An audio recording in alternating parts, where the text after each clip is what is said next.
Welcome to Not Milk Never Milk. Subscribe if you're lactose intolerant.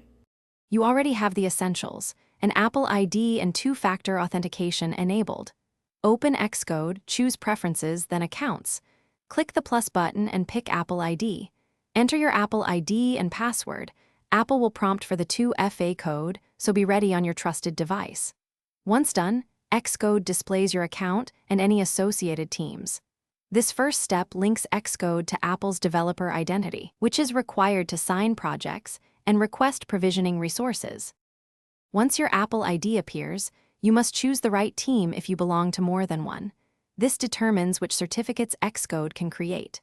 Select your team, then click Manage Certificates to create an iOS development certificate if none exist. Xcode will request a provisioning profile for automatic signing. Allow Xcode to create one for your App Bundle ID. Make sure your Apps Bundle identifier matches what the profile expects. Otherwise, Xcode cannot attach the profile and signing will fail. Finish by opening your project, going to Signing and Capabilities, picking the team, and enabling automatic signing so Xcode ties your certificate and profile to the app. If a build error says signing failed, refresh the Accounts pane, hit Download Manual Profiles, or revoke and recreate certificates via Manage Certificates. If problems persist, sign out and back in, restart Xcode, and confirm 2FA is current. One key tip: mismatched bundle ID or expired certificates are the most common causes. Fix those first.